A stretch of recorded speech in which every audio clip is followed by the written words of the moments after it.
अभी अभी तक सिर्फ यही कह रहे थे, बोले प्यार करना पड़ता है, प्यार, बाकी कर नहीं रही है।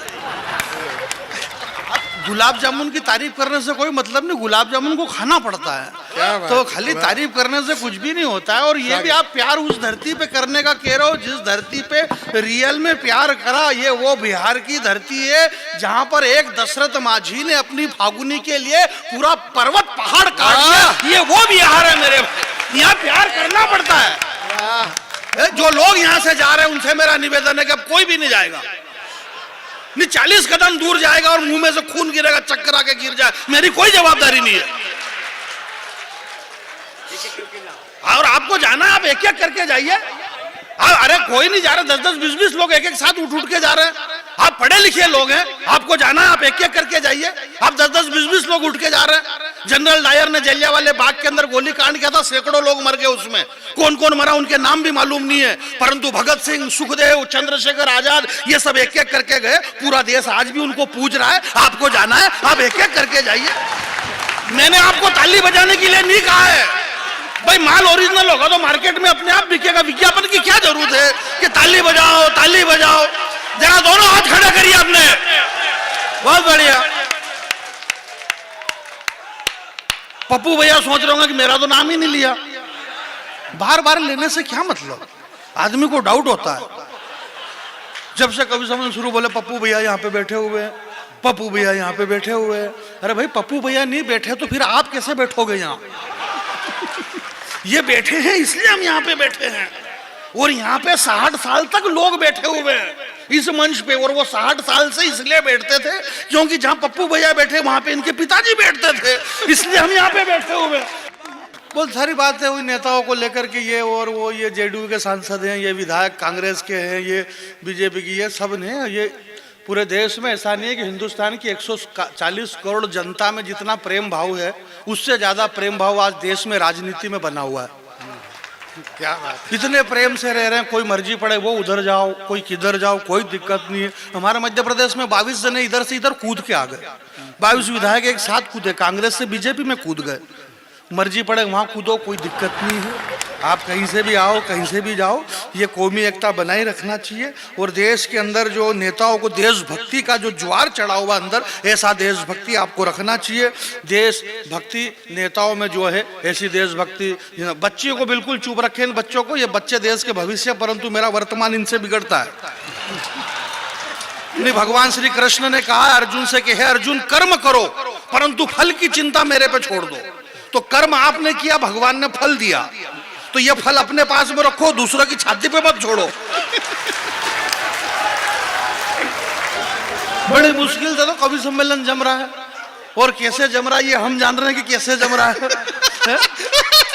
और पप्पू भैया भी समझ रहे हैं कि क्या हो रहा है ये, परंतु जो भी हो रहा है वो बहुत अच्छा ही हो रहा है। क्योंकि कोरोना के बाद में, एक संक्रमण काल के बाद में एक इतना बड़ा कवि सम्मेलन होना अपने आप में एक बहुत बड़ी बात है। बुद्धिजीवी यानी जिसकी बुद्धि में छोटे छोटे जीव पड़ जाते हैं उनको बुद्धिजीवी कहते हैं। तो हमारे, मैं तो खैर ऐसी ज्यादा बातें करूंगा नहीं, क्योंकि मैंने तो कोई लिखने में ही दिमाग नहीं लगाया, तो आपको समझने में दिमाग लगाने की जरूरत नहीं है। ये सारे बड़े विद्वान कवि थे जिनको आपने सुना है, कोई डॉक्टर है, कोई क्या है, प्रोफेसर है, लेक्चरर है। मैं कुछ भी नहीं हूँ, मैं गांव में रहने वाला आदमी हूँ, मैं बिल्कुल पढ़ा लिखा आदमी नहीं हूँ। ये बहुत पढ़े लिखे हैं, इससे कोई फर्क नहीं पड़ता है। ये भले ही पढ़े लिखे हैं, उससे कोई मतलब नहीं, कर ये भी वही रहे जो मैं कर रहा हूँ, और कई बार तो इनसे ज्यादा अच्छा कर लेता हूँ। पढ़े लिखे नहीं पढ़े लिखे होने से क्या फर्क पड़ता है? देशभक्ति देशभक्ति, अभी हमारे मनोज भाई ने देशभक्ति की कविता करी, लोगों के रोंगटे खड़े हो गए। मैं तो देशभक्ति की कविता ही नहीं करता हूँ। अरे हाँ, के आशीष भैया मेरे क्षेत्र में तो देश, ये वीर रस के कवि अलाउ ही नहीं है, तो आशीष भाई वगैरह आ जाते हैं। कलेक्टर ने तो नो एंट्री कर रखी। वहां वीर रस की कविता सुनाओ, गाँव में लोगों के रोंगटे खड़े हो गए। 4-6 दिन पहले कवि सम्मेलन करवाया, लोगों के रोंगटे खड़े हो गए। ये तो कविता पढ़ के चले गए। दिक्कत ये आ रही 3-4 दिन हो गए, लोगों के रोंगटे बैठ ही नहीं रहे। रोंगटे खड़े के खड़े ही, छोटे छोटे बच्ची को कपड़े पहनने में दिक्कत आ रही है। रोंगटे खड़े की खड़े ही उनके। डॉक्टर इतना पैसा लूट रहा क्योंकि उसको भी बीमारी समझ में नहीं आ रही कि ये रोंगटे खड़े कैसे होते हैं। और खड़े हो गए तो अब ये बैठेंगे कैसे? इसलिए मैं ऐसी कोई देशभक्ति की कविता नहीं पढ़ूंगा कि आपके रोंगटे खड़े हो जाए और वो रोंगटे वापस बैठे ही नहीं। देशभक्ति अपनी जगह, ये देशभक्ति पप्पू भैया आप ज्यादा ध्यान देना मत, ये भले कविता देशभक्ति की करे। अभी अगर आप इनके पेमेंट में से 2000 रुपए काट लो तो तू तड़ाके पे आ जाए, क्या बात करो आप। देशभक्ति अपनी जगह, पेमेंट अपनी जगह है, क्या सारा मामला अपनी जगह। अब इनको ये पता ही नहीं है, एक तो नेता लोग कवि सम्मेलन करवाते और नेताओं के खिलाफ व्यंग पढ़ते। नेता ये कर गए, सड़क खा गए, चारा खा गए, आपको इससे क्या दिक्कत है कि कौन क्या कर रहा है? आप खुद का कॉन्फिडेंस बढ़ाओ ना खाने पीने का, ना खुद खा रहे हो ना दूसरे को खाने दे रहे हो। ये हिंदुस्तान की संपत्ति सरकारी संपत्ति है, इस पे सबको अधिकार है। आप खाओ पियो ऐश करो, बस संसद में घाटे का बजट मत पेश करो। और ये कौन चिल्ला रहा कि खा गए, ये वही चिल्ला रहा है जिसको खुद को खाने को नहीं मिला। इसलिए आप खाइए, कोई दिक्कत नहीं है, जो खाएगा वो जिएगा। इस देश से नेताजी सुभाष चंद्र बोस चले गए, भगत सिंह चले गए, सुखदेव चले गए, चंद्रशेखर आजाद चले गए, राष्ट्रपिता महात्मा गांधी चले गए। ये क्यों चले गए? क्योंकि इन्होंने कुछ भी नहीं खाया, इसलिए ये चले गए। इस देश में लालू यादव जिंदा, सुरेश कलमाड़ी जिंदा, ए राजा जिंदा, कन्नी मौजी जिंदा। ये क्यों जिंदा है? क्योंकि इन्होंने खाया है। जो खाएगा वो जिएगा, जो नहीं खाएगा वो मर जाएगा। इसका खूब खाइए, कोई दिक्कत नहीं।